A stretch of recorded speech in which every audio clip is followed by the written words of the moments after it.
자, 이제 말씀 전하겠습니다. 오늘은 고린도 후서 강의 9번째 시간 그리스도의 편지입니다. 사도 바울이 편지를 먼저 보냈습니다. 먼저 보냈는데 고린도 교회에 편지를 보냈는데요. 첫 번째 보낸 편지가 고린도 전서입니다. 그죠?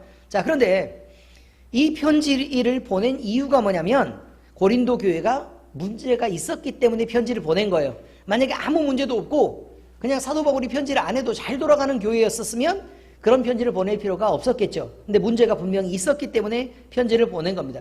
그리고 그런 편지를 보낸 목적이 뭐냐? 문제가 있으니까 돌이켜서 고치고 바로 서라 라고 얘기하는 요구를 하고자 한 것입니다. 그래서 바른 길로 이끌고자 해서 그 편지를 보낸 것이죠. 우리가 그냥 너무 지나치게 가볍게 생각해서 고린도 교회는 도대체 왜 그럴까 라고 생각을 할 수도 있지만, 자, 설교 시간에 말씀을 이렇게 전합니다. 말씀을 전하는데 우리 이렇게 해야 됩니다 라고 얘기하는 이유가 도대체 어디에 있겠습니까? 잘하고 있기 때문에 그렇겠습니까? 그렇지 않아서 그런 것입니다. 예를 들어 어느 이 집사가 예배를 드리는 여러 가지 태도들에 있어서 우리는 졸면 안 됩니다. 왜 자꾸 예배 시간 졸고 있습니까? 라고 얘기를 하면 안 졸고 있는데 그렇게 얘기를 하겠습니까? 그렇지 않지요? 네, 그러니까 분명히 문제가 있으니까 그걸 고치라고 지금 얘기하고자 한 거다 이런 말입니다. 자, 그런데 편지를 그러면 받고 또는 설교 시간에 말씀을 듣고 이렇게 한 이들이 잘 고쳐주면 얼마나 좋겠습니까? 그런데 이들은 자기 자신을 위해서 권고한 바울의 진심을 이해하고 돌아보고 고쳐내기보다는 오히려 고집을 피우고 반항하고 나는 이게 옳은데 내가 옆에 있지도 않은데, 자, 이렇게 생각하면서 오히려 반대편에 서서 바울을 공격하고 또 흠을 잡았던 이런 내용들을 볼 수 있습니다. 그래서 사도 바울은 마음이 아팠습니다. 이렇게 이들이 공격한 내용은 실제로는 근거를 잡을 수는 있겠지만 이건 실제로 사실이 아니었습니다. 어떤 의미냐면 바울이 변덕스럽다. 왜 이렇게 방문한다 그러고 안 하냐. 자, 이렇게 주장했던 사람들은 바울이 마음이 이렇게 왔다 저렇게 왔다라고 쉽게 변하는 사람이라고 판단을 해서 그렇게 평가를 했던 것입니다. 그런데 바울을 한번 우리가 그 전에 바울이 살았던 내용을 한번 보세요. 사울이었을 때 오죽했습니까? 기세 등등해가지고 막 칼 들고 설치고 그리스도인을 죽이려고 여기저기 쫓아다니고 그냥 여기만 있었던 게 아니라 이성 저성으로 돌아다니면서 일부러 자기가 대제사장들한테 찾아가서 막 공문 받아가지고 거기 잡으러 가고 이렇게 노력을 했던 사람입니다. 그죠? 그리고 사도 바울이 회심 이후에도 그 성격을 보면 한 번 정하면 돌이키는 것도 없고 그 다음에 다른 사람하고 양보도 타협도 없어서 바나바하고 부딪히는 일들도 있었던 것을 보면 사실 사도 바울은 변덕스러운 성격이라고 말하기는 조금 어렵다. 자, 이렇게 얘기할 수 있습니다. 대충 공감하시죠? 여기까지는요. 그죠? 자, 그런데 사도 바울이 자기의 고집만 계속 고집하면서 그렇게 살았던 사람이냐? 그건 아니고 자기가 오히려 훨씬 더 고집스러웠던 사람이었음에도 불구하고 그가 고린도 교회를 방문을 해서 그들을 치리하는 것들을 피하려고 했던 이유는 뭐냐면 주님이 마음에 감동해서 그들을 사랑으로 아끼고 보호하기를 바랬던 것. 이게 주님이 말씀하시면 나는 얼마든지 나는 거기 가가지고 내 옳음을 드러내기도 하고 그 다음에 내 고집대로 마음대로 그들을 치리하고 이렇게 해야 될 그런 상황이었지만 예수님이 원하시는데 사랑과 긍휼을 베풀라 그러고 교회가 좀 양보해야지. 믿는 사람이 믿음의 수준이 좀 있는 사람이 조금 양보해야지 라고 요구했던 부분에 대해서 과감히 자기의 뜻을 꺾을 줄도 아는 사람이었기 때문에 그가 욕먹을 줄 알면서도 계획을 변하게 만들었었다라는 것을 우리는 생각할 수 있다. 이런 말입니다. 의미를 이해하시겠죠? 고집스러웠지만 주의 영광을 위한 일이라면 그 고집마저도 꺾을 줄 아는 겸손함이 있었던 사람이었다라는 의미입니다. 또한 바울은 공격하는 이들의 주장이 있는데 사도의 자격이 없다고 얘기했습니다. 그런데 실제로 사도의 자격이 없느냐? 그럼 그렇지 않단 말입니다. 예수님으로부터 직접 부르심을 입었고 또 예수님이 가르쳤기 때문에 그가 예수님을 믿게 된 거고 이방인의 사도로 세워질 수 있게 되었던 것입니다. 그리고 그가 예수님으로부터 얼마나 깊은 가르침을 받았는지는 그가 쓴 편지가 성경 안에 얼마나 많은지만 봐도 쉽게 알 수 있습니다. 의미를 대충 이해하시죠? 자, 그렇습니다. 자, 그래서 예수님으로부터 직접 부르심 받고 직접 배웠고 또 성령의 감동으로 세워지고 사도의 일을 감당하게 했으니까 그는 진짜 사도였다라고 말할 수 있다. 이런 말입니다. 자, 그런데 많은 사람들은 그를 공격하고 있었습니다. 오늘 우리는 그리스도의 편지라는 제목으로 오늘 말씀을 나누려고 합니다. 바울은 고린도 교회 성도들을 사도 바울이 하나님의 영으로 마음판에 쓴 예수 그리스도의 편지다라고 얘기하고 있는데 어떤 의미로 이런 말을 하고 있는지 확인할 수 있기를 바랍니다. 자, 오늘 본문의 말씀을 다시 읽겠습니다. 고린도후서 3장 1절에서 3절까지인데요. 우리가 다시 자천하기를 시작하겠느냐? 사실 우리라는 말은 바울에 있는 쪽을 의미하는 거예요. 바울이 있는 쪽. 그러니까 바울 편을 의미하는 거여서 정확하게 얘기하면 그냥 바울과 바울의 의견을 같이 하는 쪽을 의미하는 거겠죠. 자, 그래서 자천하기를 시작하겠느냐? 그러니까 스스로 천거하다 이런 뜻이죠. 자천이란 말은 스스로 천거한다. 그래서 나는 내가 진짜 사도예요 라고 스스로 밝히고 또 그것들을 증명해내고 이런 것들이 필요하겠느냐라는 말로 다시 시작합니다. 우리가 어찌 어떤 사람처럼 추천서를 너희에게 붙이거나 또는 너희에게 받거나 할 필요가 있느냐? 무슨 말이냐면 바울이 생각할 때요. 바울이 생각할 때 내가 나를 너희에게 더 소개할 필요가 있을까? 이 말이죠. 나를 너희에게 더 소개할 필요가 있을까? 아니면 너희가 나를 모르기 때문에 너희가 누구인지 내가 다시 소개를 받을 필요가 있느냐? 내가 너희에게 나 자신에 대해서 다시 얘기를 할까? 아니면 너희가 나에 대해서 너희가 누구인지를 다시 말해줄래? 이런 표현을 지금 쓰고 있는 것입니다. 너희는 우리의 편지라 우리의 마음에 썼고 무사람이 알고 읽는 바라. 자, 이게 무슨 말이냐면 너희는 우리의 편지란 말은 너희들은 바울이 생각할 때 이미 내가 사람들에게 보게 해서 알려지게 하려는 모든 내용이 너희에게 이미 기록이 돼 있다 이 말이에요. 그래서 너희를 보면 사람들이 내가 세상에 전달하려고 하는 메시지를 읽을 수 있을 거다라는 말입니다. 자, 그런데 너희는 우리로 말미암아 나타난 그리스도의 편지니 우리로 말미암아 나타났다는 건 바울이 전도했어요. 그죠? 그러니까 우리로 말미암은 건 맞죠. 그런데 누구를 적은 편지라고요? 그리스도를 적은 편지고 그리스도가 목적된 편지고 또 그리스도가 전달하고 싶어하는 편지다 이런 말입니다. 이는 먹으로 쓴 것이 아니요 오직 살아계신 하나님의 영으로 쓴 것이며 또 돌판에 쓴 것이 아니요 오직 육의 마음판에 쓴 것이라. 자, 라고 설명을 하고 있습니다. 오늘 내용이 여기까지입니다. 자, 이 내용에서요 우리가 지금 생각해야 될 여러 가지 부분들이 있어서 몇 가지를 추려보려고 합니다. 첫 번째, 편지는 메시지를 전달하기 위해서 기록하여 읽을 대상을 향해 보내는 것이 편지입니다. 그러니까 아무 메시지도 없거나 아니 아무 목적도 없거나 그렇지도 않고 받을 대상이 없거나 그런 것을 편지라고 말하지 않는다 이 말이에요. 받을 대상도 있고 그 다음에 알리고 싶은 무언가 메시지가 있고 그 다음에 보내는 사람도 있고 이것이 편지라 이 말이죠. 사람이요 아무에게나 막 편지를 쓰는 것은 아닙니다. 요즘이야 컴퓨터로 이제 이메일도 있고요. 그 다음에 뭐 우리는 카톡도 있고 이렇게 해서 손쉽게 글을 이렇게 써서 보내는 것들이 수월하게 되었지만 그 전에는요 편지 쓰는 게 손글씨로 막 이렇게 써야 됐기 때문에 너무 불편하잖아요. 그러니까 손으로 글씨 쓰는 것보다는 뭐 하는 게 더 편해요? 전화로 통화하는 게 편해요. 그러니까 편지 쓰는 것보다는 차라리 통화하고 말자 이제 이렇게 된 거예요. 그런데 지금은요 굳이 귀찮게 통화를 하느니 그냥 몇 자 이렇게 틱틱해서 보내버리고 말지 라고 생각을 하니까 오히려 글을 쓰는 게 더 편해지는 시대 속에 우리는 살고 있다라는 게 지금 현재 사실입니다. 그런데 과거에 바울 시대의 손편지란 그때는 무슨 뭐 종이가 있었던 것도 아니고 그렇죠? 그 다음에 제대로 된 필기 도구가 있는 것도 아니고 그 다음에 글을 쓰려고 그러면 그 내용을 정리를 해야 되는데 한 번에서 지우개가 있어서 뭘 고칠 수 있는 것도 아니고 한 번 잘못되면 다 버리고 다시 이 통으로 다시 써야 되는 것입니다. 자, 이렇게 손편지를 쓴다는 건 대단한 수고를 동반해야 되는 일이 분명했습니다. 참고로 바울이 쓴 편지가 있습니다.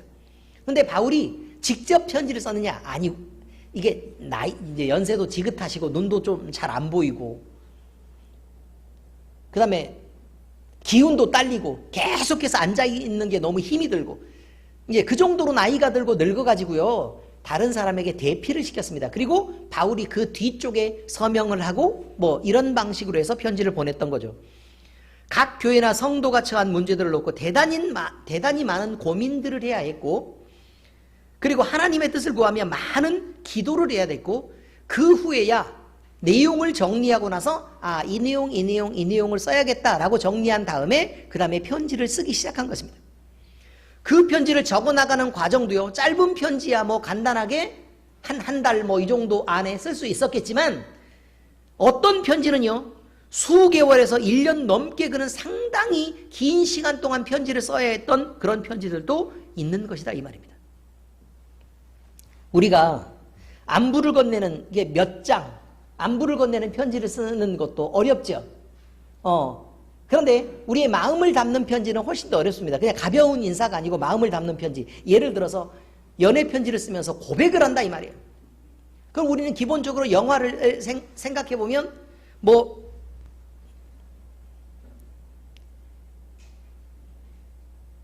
친애하는 창식 씨에게, 이건 친애하는 너무 거리가 먼 것 같아, 이렇게 버리고, 아시죠? 사랑하는, 사랑은 너무 빠른 것 같아, 또 이거 버리고, 이렇게 해서 꼬깃꼬깃 돼서 수없이 많은 종이를 던지고 버려야만 쓸 수 있는 편지가 연애 편지 아닙니까? 그렇죠? 더군다나 선수에게 의지해서 내 편지를 좀 이렇게 적어줘 봐봐, 아니면 읽어줘 봐봐, 이렇게 해야 간신히 쓸 수 있는 게 그런 편지들이라 이 말입니다. 그런데 여러분, 사도 바울처럼 신학적인 내용을 담고 철학이고 또 하나님을 가르치고 교회에 있는 문제들을 부딪힘 없이 부드럽게 해결하기 위해서 편지를 써야 한다면, 그러면 얼마나 많은 고민과 어려움을 동반한 편지였겠느냐라는 말입니다. 그런데 이 편지를 쓰면서 얼마나 많은 정성이 들어가고 노력이 들어갔을까라는 것은 우리가 굳이 묻지 않아도 말할 필요도 없다 이런 말입니다. 모든 편지에는 목적이 있습니다. 어떤 편지는 안부를 전하는 편지가 있어서 평안을 묻는 편지가 있습니다. 또 어떤 편지는 변하는 상황이 있어요. 나 오늘 이사 가는데 다음 주소가 이렇게 된다. 그러니 나중에 편지를 보낼 때는 이쪽으로 편지를 보내고 찾아올 때는 이렇게 오면 돼 라고 얘기하는 소식을 전하는 편지도 있을 수 있습니다. 또 어떤 편지는 어려움 속에서 병에 걸려서 어려움을 당하거나 아니면 인생에서 큰 어려움을 만났을 때, 내가 옆에 있다는 걸 잊지 마. 내가 늘 도움이 되고 옆에서 기도하면서 네가 잘 되기를 바랄게 라고 그냥 위로를 주는 편지들도 있습니다. 물론 거기다가 돈을 조금 보내가지고 막 5,000원 이렇게 넣어서 보내는 그런 경우도 있을 수 있죠. 때로는 잘못된 일을 바로잡아서 바르게 하려고 보내는 편지들도 있습니다. 그러니까 꾸중하면서 너 어쩜 이럴 수 있어, 그죠? 어쩜 이럴 수 있어, 이게 바른 거냐? 그러지 말고, 응? 나는 이런 상황이 있는데 네가 나를 오해한 것 같아, 또는 너는 그것이 잘못됐으니까 이런 부분은 고쳤으면 좋겠어 라고 하는 그런 편지들도 있다 이 말입니다. 그러니까 편지들마다 늘 목적이 있습니다. 수고하는 것만큼 목적이 더 중요할수록 더 많은 수고를 해야 되는 그것이 편지라 이 말입니다. 바울은 본문 말씀에 그렇게 말합니다. 너희는 우리의 편지라고 말합니다. 다시 말하면 고린도 교회 성도들은 무사람에게 쓴 우리의 편지라고 얘기하고 있는데, 편지의 내용이 있듯이 고린도 교회 성도들에게도 바울이 전하고자 하는 내용이 있다. 그런 메시지가 적혀 있다는 말이 됩니다. 바울이 세상에 알리고자 했던 내용은 그러면 무엇이냐라는 걸 우리가 볼 필요가 있겠죠. 고린도 교회 성도들에게 적어서 세상 사람들에게 그것을 알리고 전달하고자 하는 내용이 무엇이었겠느냐? 그 내용은 바울이 부득불 자랑하지 않을 수 없는 한 사람에 대해서 적은 것입니다. 고린도전서 9장 16에서 17절 함께 읽어보세요. 시작. 내가 복음을 전할지라도 자랑할 것이 없음은 내가 부득불 할 일임이라. 만일 복음을 전하지 아니하면 내게 화가 있을 것이로다. 내가 내 자의로 이것을 행하면 상을 얻으려니와 내가 자의로 아니한다 할지라도 나는 사명을 받았노라. 자, 이 사람이 누구냐 이 말이에요. 복음의 근원이 되시는 분을 얘기하고 있습니다. 그 사람은 사도 바울의 자랑이었습니다. 자랑이라고 하는 것은 칭찬을 받으려고 남에게 드러내서 말하는 것을 말합니다. 칭찬받으려고 드러내서 말하는 것. 그러면 사도 바울이 자랑했던 사람은 그럼 누구죠? 예수 그리스도입니다. 그러면 그 예수 그리스도는 다른 사람에게 전하면 욕먹는 일이에요? 칭찬받는 일이에요? 지금은 욕먹는 것처럼 보여요. 지금은 욕먹는 것처럼 보이다고요. 겉으로 볼 때는 그렇게 욕먹는 것처럼 보입니다. 그런데 그가 예수 그리스도를 발견하거나 또는 예수 그리스도로 인해서 온전히 구원을 받게 된 상태에서 과연 그들이 우리에게 뭐라고 얘기하겠느냐 이 말이야. 칭찬하고 감사하겠느냐 아니면 인생을 이렇게 힘들게 살게 했다고 욕을 하겠느냐 이 말입니다. 어떻게 돼요? 당연히 칭찬을 받는 것입니다. 그래서 그 칭찬을 받으려고 남에게 드러내서 말하는 것, 이것을 자랑이라고 얘기합니다. 그래서 자랑은요, 아무리 감추고 싶어도 속으로 감춰버리면 그게 자랑이 안 됩니다. 밖으로 드러내야 자랑이라고 얘기합니다. 바울에게 있어서 그 자랑은 바로 예수님이었고 그 예수를 닮은 고린도 교회의 교인들이 바울의 자랑이 되었던 것입니다. 바울이 예수님을 자랑 삼았던 이유는 그가 하나님이시기 때문에 자랑했습니다. 사람들이 모르는데요. 사람들이 몰라요. 자, 잘 들어보세요. 니네가 지금 모르는 게 있어. 근데 내가 그거를 딱 발견했거든. 근데 발견했는데 보니까 막 사람 모습을 하고 막 예수님이 그렇게 다녔잖아. 알고 보니까 하나님이더라고. 천지를 창조하신 신이 사람의 몸을 입고 왔더라니까. 야, 몰랐지? 다들. 이라고 얘기한 것입니다. 그걸 발견하면 놀라겠어요? 안 놀라겠어요? 놀래죠. 그 놀란 거를 여러분은 너무 당연하게 생각하지만 바울은 그 놀란 것이 당연하지 않았단 말입니다. 그래서 그가 발견한 것들을 자랑하지 않고는 견딜 수가 없었다는 것입니다. 근데 그것 때문만이 아닙니다. 그런데 그가 죄로 인해 버려지고 억눌려 죽을 수밖에 없는 자기 자신을 살려냈습니다. 아무것도 모르고 하나님을 핍박하고 예수 그리스도를 믿는 모든 사람들을 잡아 죽이려고 그가 열심을 내고 막 달려들면서 막 길을 쓰면서 막 이렇게 있었을 그때 눈을 빨갛게 하고 막 이렇게 그런 때에 예수님이 조용히 찾아오셔서 사울아 사울아 라고 부릅니다. 주여 누시니까 라고 얘기하니까 주님이 뭐라고 대답했어요? 나는 네가 핍박하는 예수라. 자기 자신을 그렇게 드러낸 것입니다. 그런데 그곳에서 무슨 왜 나를 죽이려고 그러느냐 라고 말은 시작했지만 그럼 너도 한번 죽어볼래? 그렇게 간 거예요? 아니면 내가 너를 사랑한다 이렇게 간 거예요? 내가 너를 사랑한다. 네가 나를 위해서 내가 너를 사랑하니까 네가 내 편에 있어야겠고 네가 나를 위해서 일을 해야겠다 라고 얘기한 것입니다. 바로 그것입니다. 용서받은 놈은 내가 용서받을 수 없는 위치에 있었는데 아무리 상식적으로 생각해봐도 용서를 받을 수 없는 위치에 있었는데 용서를 받았으니까 그걸 감당하지 못해도 세상에 나 같은 놈도 용서를 하시더라니까 라고 자랑한 것입니다. 뿐만 아닙니다. 그런데 그냥 용서만 해준 게 아니고 그가 진심으로 나를 사랑하고 있더라. 어떻게 그런 일이 벌어질 수가 있냐. 나는 자기를 핍박하고 자기를 죽이려고 하고 따르는 사람들까지도 그렇게 죽이려고 덤벼들고 앞장서서 그렇게 핍박했는데 어쩌면 그분은 나를 사랑하신다고 얘기를 하느냐. 그걸 내가 어떻게 감당할 수 있겠냐 라고 지금 자랑한 것입니다. 뿐만 아닙니다. 그런데 있잖아, 내가 드리는 예배를 받아주시더라 이거죠. 나를 거룩한 예배자로 삼아주셨다. 그리고 그냥 용서만 하고 그래 알아서 잘 살아라 라고 얘기한 것도 아니고 너는 나를 위해서 일을 좀 해야겠다 라고 예수님이 사명을 주시고 자기의 일을 맡겨서 아니 나 같은 놈한테 어떻게 언제 배신할 줄 알고 그렇게 맡기냐 이 말이에요. 그런데 자기 일을 불러서 일하게 해주셨다. 그리고 그것뿐만 아니라 아니 그 일을 시킨 이유가 지금까지 내가 핍박하고 예수님을 공격했기 때문이 아니라 영원한 나라에서 영광의 상을 얻게 하기 위해서 더 좋은 걸 더 많이 주고 싶어가지고 그렇다는 걸 알게 된 그가 그를 어떻게 자랑하지 않을 수가 있었겠느냐 이런 말입니다. 그래서 그는 예수님을 자랑하지 않을 수 없었고 그렇게 자랑의 결과로 복음이 열매가 된 여러 교회의 성도들이 존재하게 됐다는 것입니다. 그래서 그 모든 성도에게는 뭐가 적혀 있는 거냐면 사도 바울이 받은 사랑이 거기에 적혀 있고 사도 바울을 용서하신 예수님이 적혀 있고 영원한 구원의 메시지가 적혀 있는 그들이 존재하고 있어서 그것이 편지가 됐다고 얘기한 것입니다. 많은 사람들은 그걸 보면서 알게 됐다는 것입니다. 자, 이제 두 번째 얘기입니다. 고린도 교회 교인들은 사도 바울이 하나님의 영으로 마음판에 쓴 예수 그리스도의 편지라고 말합니다. 자, 이런 의미에서요, 고린도의 교인들은 사도 바울이 쓴 편지가 맞습니다. 그런데 그냥 편지가 아니라 하나님의 성령으로 적은 편지이고 내용은 예수 그리스도를 내용으로 하고 또 예수 그리스도의 의지와 뜻, 계획이 반영된 편지가 바로 그들이었다라고 얘기하는 것입니다.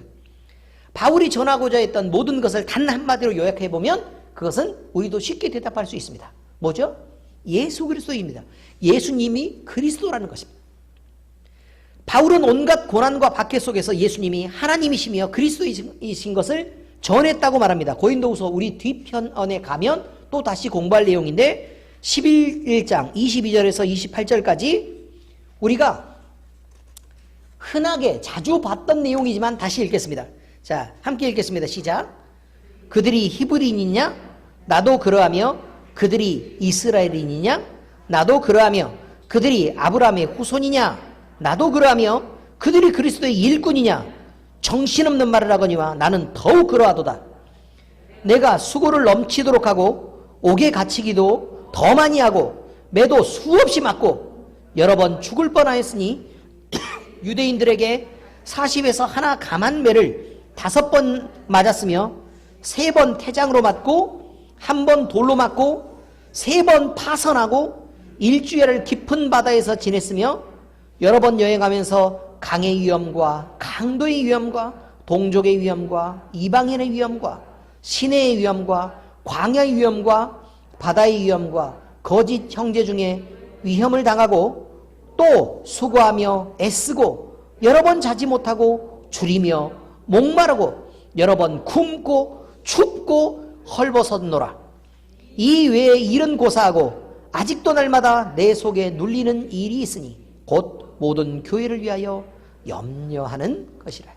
여러분, 요거요 하나씩 나열해가지고요, 하나씩 나열해가지고 우리 인생의 남은 시간 동안 한 개씩 쭉 펼쳐나가기로 하자 이 말이에요. 1번, 한 번 돌로 맞는 일을 하기 위해 한 번 가고, 됐죠? 3번 파선하기 위해 배를 타는 여행을 계획해서 한 번 파선을 당하고 나서 또 다음 폭풍이 올 때 또 한 번 또 파선을 당해보고 또 3번째 파선을 당해보고. 대충 이해되셨죠? 바닷속에서 일주일 동안 표류도 한번 해보고 또 강에서 위험도 당해보고 또 강도한테 위협도 당해보고 동족의 위험, 이방인의 미움을 계속해서 받아가면서 그렇게 살아보고. 여러분, 이걸 쭉 나열하란 말이에요. 여러분이 만날 수 있을 것 같은 어려움입니까? 그렇지 않습니다, 여러분. 그냥 쭉 나열하니까 그냥 그럴 것 같은데 얘를 시간으로 계산해서 따져보라 이 말이에요. 그러면 계속 이랬다 이 말입니다. 이렇게 살았다는 거예요. 그냥 맨날 두들겨 맞고 욕먹고 미움받고 버림받고 죽고 배고프고 헐벗고 파선당하고 위협당하고 맨날 이렇게 사는 게 그의 인생이었다고 얘기합니다. 그런데 그것보다 더 간절한 것, 더 어려운 것이 무엇이냐? 아니 몸이 맞으면 그냥 이렇게 맡겨놓고 두들겨 맞으면 되죠. 그건 아닌 것 같은데. 아플 것 같아. 뭐 살살 이렇게 때리겠습니까? 이렇게? 그건 아니잖아요. 죽으라고 때리는 것입니다. 죽으라고. 몇 대 때린다고요? 40대에 한 대 감한매. 왜 40대에 한 대 감한매인 줄 아십니까? 40대에는 죽이려고 때리는 매이기 때문에 그렇습니다. 그러니까 40대 맞으면 죽는다. 죽인다라는 의미를 담고 때리는 맹입니다. 그런데 한 대 가만 매다 라고 얘기하면 죽기 직전까지 두들겨 팬다 라는 의미를 표현하는 말입니다. 이거 3번 맞았답니다.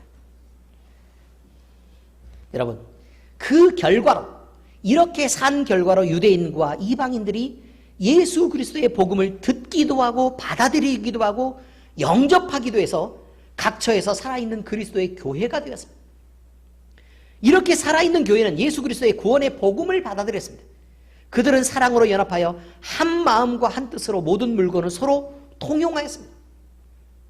교회는 예수 그리스도의 부활을 증거하는 데 앞장섰고 다시 오실 예수님을 기다리며 경건한 그리스도인으로 살고자 애썼습니다. 외부에서 볼 때는요, 그리스도인들은 내부적으로, 그러니까 바깥 사람들이 볼 때는 내부적으로는 저 사람들 속에서 뭐하나 라고 봤더니 예배 드린다는 핑계로 사람을 죽여가지고 그 피를 마시고 고기를 뜯어먹는 걸로 그렇게 인식되고 있었습니다. 그래서 핍박이 더 심했던 것입니다. 그런데 이것은 거룩한 성찬에 대해서 오해하고 있었던 것입니다. 사실은 사람의 살을 먹은 것이 아니라 떡을 뗀 것입니다. 그렇죠?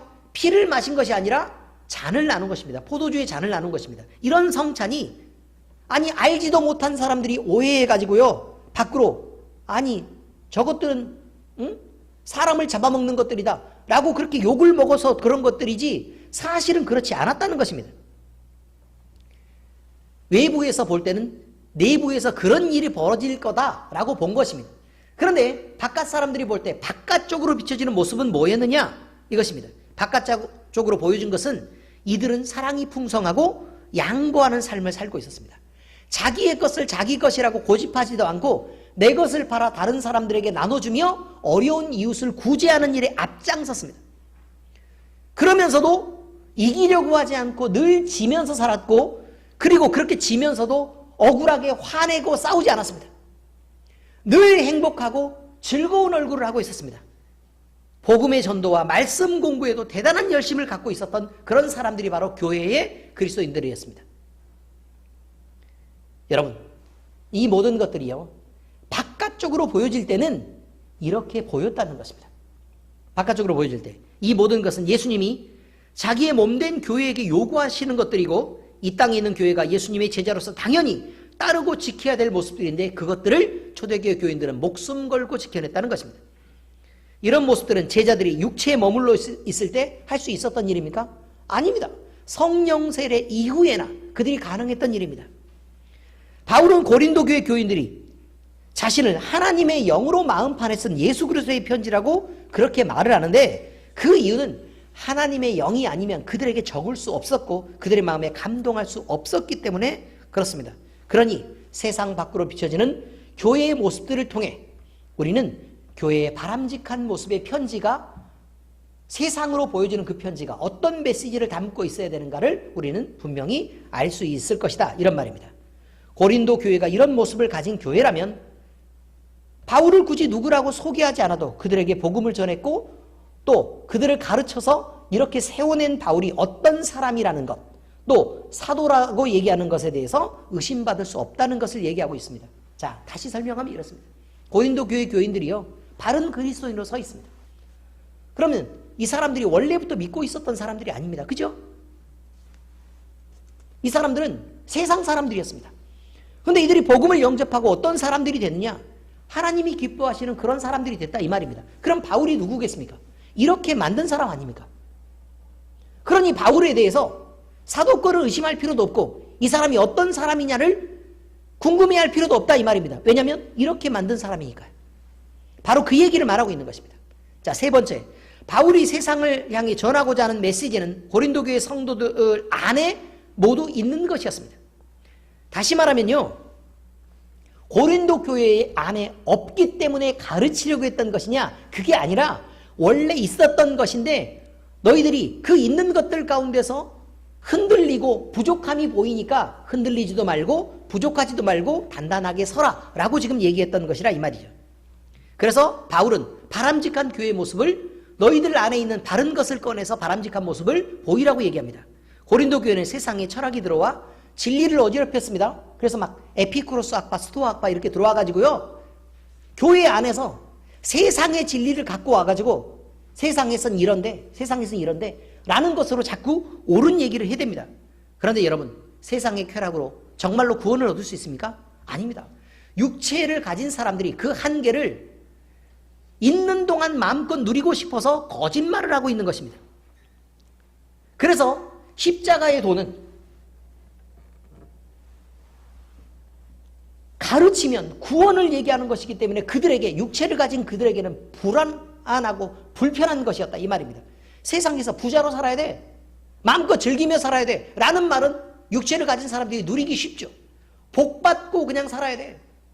남이 혹시나 너를 미워해? 그러면 너도 미워해. 병신이냐? 당하고 있게? 라고 얘기하면 그 말은 수용하기가 쉽단 말입니다. 너도 가서 때리라고. 왜 바보처럼 쳐맞고 다니는 거야? 라고 얘기를 하면 그 말은 듣기가 쉽단 말입니다. 그러나 상대가 공격할 때 져줘야 되는 거란다. 그래야 예수님이 그렇게 가르쳤고 또 네가 사랑을 보여야 되기 때문에 그렇다. 근데 끊임없이 그놈이 나를 공격하고 이렇게 하면 어떡해요? 그래도 또 용서해야지. 어떻게 그렇게 말할 수 있겠습니까? 여러분 자식에게 그렇게 얘기할 수 있습니까? 여러분도 안 하는데? 이렇습니다. 십자가의 도는 미련한 것처럼 보입니다. 고린도전서 1장 18절에서 20절까지 시작. 십자가의 도가 멸망하는 자들에게는 미련한 것이요 구원을 받는 우리에게는 하나님의 능력이라. 기록된 바 내가 지혜 있는 자들의 지혜를 멸하고 총명한 자들의 총명을 폐하리라 하였으니 지혜 있는 자가 어디 있느냐? 선비가 어디 있느냐? 이 세대의 변론가가 어디 있느냐? 하나님께서 이 세상의 지혜를 미련하게 하신 것이 아니냐. 여러분, 여러분이 왜 그렇게 못하는 줄 아십니까? 예수님을 안 믿기 때문에 그렇습니다. 다시 말해서 내가요, 나를 괴롭히는 누군가를 용서했단 말입니다. 그런데 하나님이 살아계셔서 그것을 갚으실 거다, 그리고 하나님이 이것을 바로잡으실 거다라고 믿으면 왜 여러분이 억울해하겠습니까? 내가 두들겨 패는 것보다 하나님이 복수하면 끝장나는 일인데 무슨 말인지 아시겠습니까? 그런데 하나님을 믿지 않으니까 내가 무슨 힘이라도 발휘해서 내가 갚아야 되는 것입니다. 그래야 억울하지 않으니까. 우리 교회에 막 이렇게 교회 막 지어지고 막 이렇게 할 때 우리 다 지금 다 신고하고 한 건데 뭐 여기서 이기적으로 이렇게 계속해서 교회를 막 이렇게 눈치를 이렇게 보면서 뭐 뜯어먹을 거 없나라고 생각했던 사람들이 분명히 있습니다. 그 사람들이 와가지고 뭐라고 얘기했냐면 내가 이거 신고해버릴 거야 막 이런 얘기를 합니다. 불법이라고 신고해버릴 거야. 그래서 가서 알아보라고 얘기했습니다. 거기 어디죠? 그 신고하는 데가? 읍사무소? 시청 아니에요. 양천 읍사무소예요. 읍사무소에 가서 뭐 건축 뭐 무슨 과 가가지고 그렇게 신고하는 거거든요. 그거 다 신고했습니다. 근데 문제는 뭐냐면 그렇게 할 때요, 우리도 나서가지고 너 한번 죽어볼래? 이렇게 얘기합니까? 안 하죠. 그 벌써 드는 생각이 뭐냐면 우리 안에서 만약에 하나님이 우리와 민감하게 함께하고 계신다는 걸 우리가 못 느끼고 우리가 우리 힘으로 대처해야 될 필요가 있다면 우리는 불안해하고 또 우리 안에서 모임을 만들어가지고 거기에 대한 대비하는 대책위원회 같은 것도 만들고 뭐 이렇게 해야 될 것입니다. 변호사 2명쯤 데려와가지고 대책위원회를 만드는 그런 일을 해야 된다 이 말이에요. 그런데 여러분, 만약에요 우리 교회가 성령 충만해서 하나님이 우리 교회를 민감하게 이끌고 계신다는 걸 우리가 지금 느끼고 있는 순간에 만약에 그가 그렇게 와서 우리한테 막 그렇게 막 해코지를 하고 막 이렇게 깽판을 부리고 이렇게 하죠. 그럼 무슨 생각이 먼저 드냐면 우리가 대책을 만들어야 된다라는 생각보다 저 사람 큰일 날라고, 어떡하려고 저러지? 덤벼서 저 망하면 큰일 날 텐데 지금? 이런 생각이 먼저 들죠. 그렇지 않습니까? 그래서 우리는 대비책을 마련하지 않습니다. 무슨 말이냐면 하나님이 함께 하시는 순간을 민감하게 느끼고 있다면 우리는 그런 반응이 보여야 정상이라는 것입니다. 억울하고 불편해하는 것보다 저 사람 큰일 났네. 나는 걱정이 먼저 들어야 정상이라. 안 믿어지고 가까이 있다고 느끼지 않으니까 내 힘을 발휘하고 인간적으로 무슨 대비책을 세워야 된다고 느끼는 것입니다. 그래서 우리가 늘 싸움에서 억울하고 분노할 때는 다른 사람의 문제가 아니고 내 신앙의 문제가 우선이라는 걸 먼저 알아야 합니다. 대단히 중요한 것입니다. 하나님이 치려고 하면요, 한순간입니다. 회복의 가능성이 아예 없습니다. 여러분, 고린도 교회에 도덕적 문란의 문제가 있었죠? 그런데 그 문제 역시 바르고 성결한 삶을 사는 사람들도 있었고, 또 그 문제가 성경 안에 바르지 않다는 것도 알고 있었던 내용입니다. 그러니까 바르게 서라 라고 얘기하는 것입니다.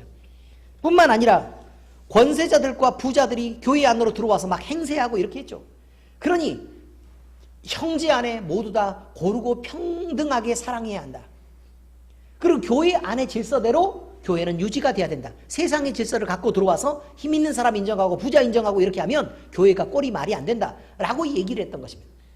근데 그것 역시 모든 성도들이 성령 안에서 서로 자기의 물건을 내놓고 통용할 때 이미 이 사람들은 뭘 알고 있었냐면, 하나님의 뜻 안에서 모두가 함께 사랑하고 사랑받아야 되는 거구나 라는 걸 이미 알고 있었던 내용이라 이 말입니다. 성령의 은사가 뜨겁게 타오릅니다. 그런데도 불구하고 사랑이 부족했던 문제 때문에 사실은 고린도 교회는 지적을 받았습니다. 그런데 그들이 은사를 행하면서도요, 뭘 느끼고 있었냐면 사랑의 결핍이 얼마만큼 하나님의 영광을 그르치는가라는 것에 대해서 알고 있었습니다. 그러므로 그들 안에서도 사랑이 우리가 풍부해져야 될 텐데, 이게 일만 할 게 아니라 우리가 서로 사랑해야 될 텐데 라고 그들은 느끼고 있었다는 것입니다. 그러니까 이미 알고 있는 것에 대해서 고린도 교회의 사도 바울은 너희들이 이미 알고 있는 거잖아. 그러니까 이것들은 이렇게 정리해서 바로 세우는 게 맞단다. 또 이건 이렇게 세우는 게 맞단다 라고 얘기를 해서 빨리 너무 길게 느리지 말고 옳은 것을 안다면 얼른 정리해서 바르게 세우도록 하자 라고 얘기했던 게 바로 고린도 교회에 보내는 편지였다는 것입니다.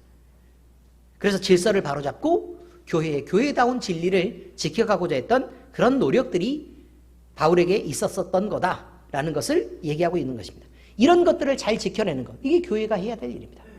자, 이제 성경 말씀을 적용하겠습니다. 첫 번째, 우리 성도들은요, 사도와 믿음의 선조들이 하나님의 영으로 마음판에 쓴 예수 그리스도의 편지입니다. 우리가 편지입니다.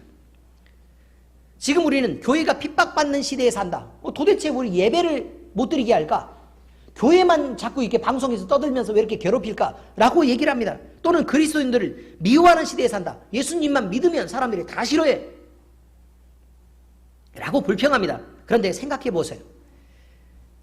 우리 이전에 존재했던 그 어느 시대가 지금 우리가 살고 있을 만큼 마음대로 우리가 교회 나오고 싶을 때 마음대로 나오는 시대가 어디 있습니까?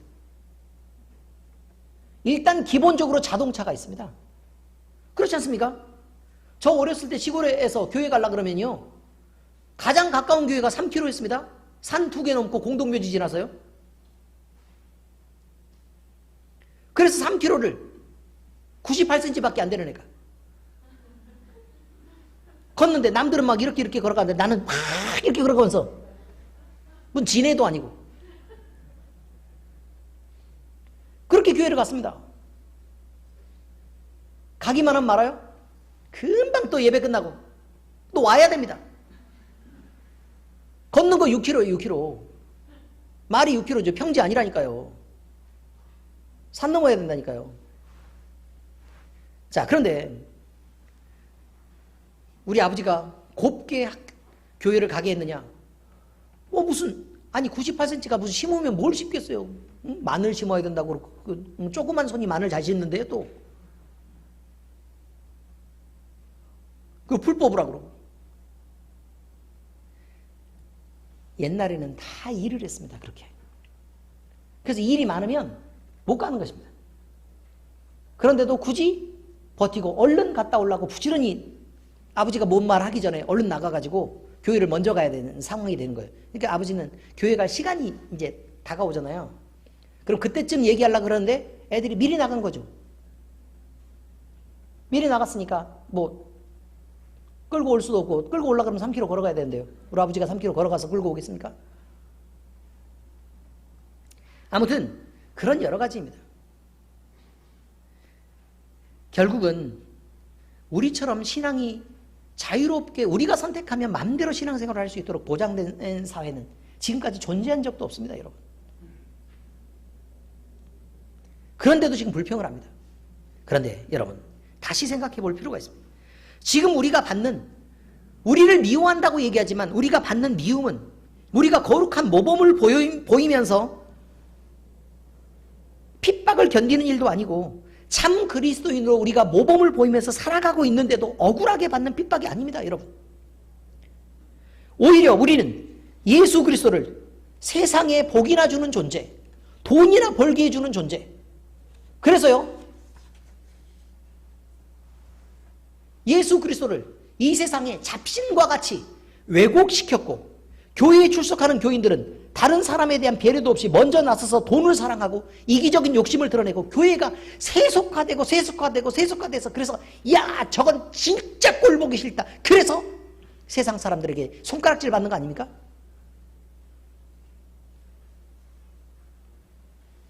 이기적인 욕심을 드러내서, 그래서 존경받을 이유도 없고 존중받을 이유도 없기 때문에 그래서 욕하는 것입니다, 여러분. 오히려 우리는 그 귀한 그리스도인이라는 그 이름을 욕되게 하고 세상이나 사랑하는 천한 존재처럼 무시당하고 욕을 먹고 있는 것입니다. 우리가 잘못한 것은 돌이켜 회개해야 합니다. 우리는 지금 돌이킬 일이지, 우리를 비판하고 손가락질하는 사람들에게 니네 잘못했다고 말할 일이 아닙니다. 베드로전서 4장 15절에 그렇게 말합니다. 너희 중에 누구든지 살인이나 도둑질이나 악행이나 남의 일을 간섭하는 자로 고난을 받지 말려니요.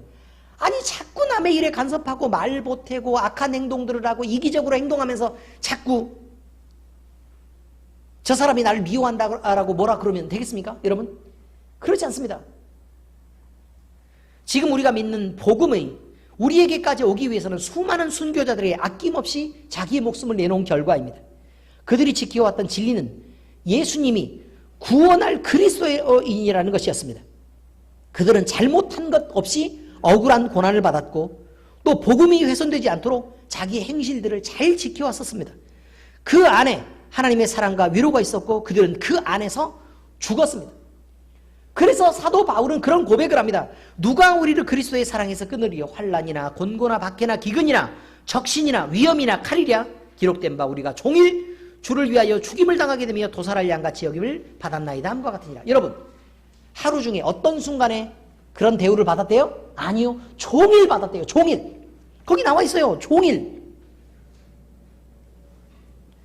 그러나 이 모든 일에 우리를 사랑하시는 이로 말미암아 우리가 넉넉히 이기느니라. 내가 확신하노니 사망이나 생명이나 천사들이나 권세자들이나 현재일이나 장래일이나 능력이나 높음이나 깊음이나 다른 어떤 피조물이라도 우리를 우리 주 그리스도 예수 안에 있는 하나님의 사랑에서 끊을 수 없으리라.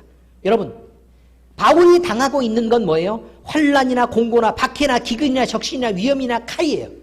아시겠습니까? 그럼에도 불구하고 뭐라고 얘기를 하고 있어요? 우리를 우리 주 그리스도 예수 안에 있는 하나님의 사랑에서 결코 끊을 수 없으리라 라고 고백합니다. 세상의 모든 가치 있다고 여겨지는 것들은 불안하고 거짓되며 썩어지는 것들 뿐입니다. 그리스도인이 세상에 있는 것들을 선택할 때 얼마만큼 추해질 수 있는지, 얼마만큼 더러워질 수 있는지, 얼마만큼 가치 있게 밑바닥까지 떨어질 수 있는지 성경은 얼마든지 얘기하고 있습니다.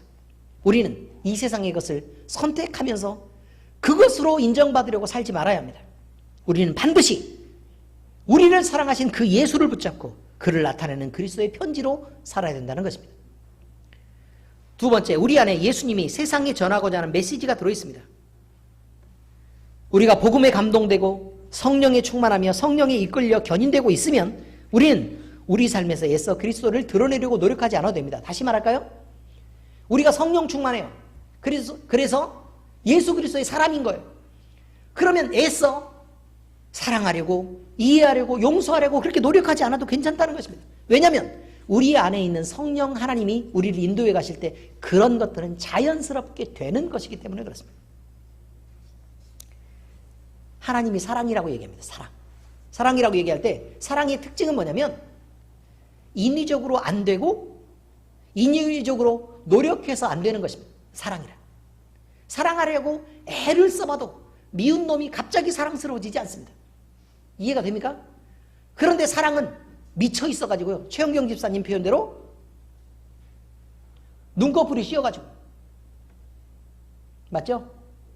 사랑이 뭐냐고 물어보니까 옛날에 그렇게 얘기했어요. 눈꺼풀이 씌이는 거라고. 본인은 기억할지 안 할지 모르지만 주변 사람들은 기억하죠. 눈꺼풀에 뭐가 씌어가지고요. 도대체 이유 없이 그 사람이 그냥 무작정 좋아가지고 미운 짓을 하는데도 이상하게 용서가 되고. 그렇지 않습니까? 안 그래도 뚱뚱한 애가 자꾸 처먹하면서 응? 양껏 먹어야 되는데 그게 너무 고와 보이고 늘어져서 맨날 게을러 터지게 누워서 자는데도 어쩜 둥글둥글해서 저렇게 귀여워 보일까 이러고. 사랑하는 것은 그런 거란 말입니다. 미친 것입니다. 여러분, 사랑이 이런 것입니다. 하나님이 우리를 그렇게 보신다고 얘기합니다.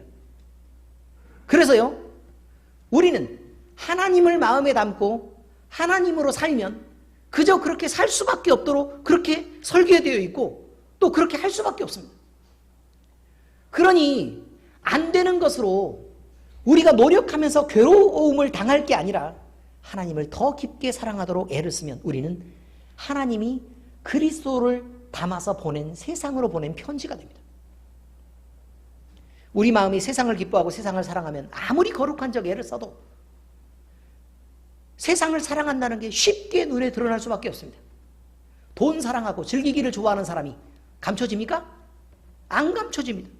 반대로 우리가 하나님을 사랑하고 우리 안에 성령으로 채워져 있으면 그것 역시 밖으로 드러날 수밖에 없다고 말합니다. 그래서 예수님은 열매로 그 나무를 안다고 말씀하신 것입니다.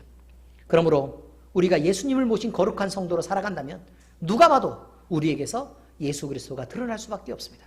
그것이 예수 그리스도가 세상에 보낸 편지로서 우리가 사는 것입니다. 기도하겠습니다. 하나님 아버지 감사합니다. 우리는 그리스도의 편지가 되기를 원합니다. 우리 마음에 성령으로 충만하고 우리 마음이 성령 하나님에 이끌려서 늘 하나님이 우리에게 세상에게 보여주고자 했던 그 많은 메시지들이 우리를 통해서 전달될 수 있기를 바랍니다. 우리가 늘 사랑하고 또 용서하고 행복한 모습을 통해 많은 사람들이 감동받고 기대하며 복음을 영접하는 일이 날마다 이어지게 하시옵소서. 살아계신 우리 주 예수 그리스도의 이름으로 감사하며 기도합니다. 아멘.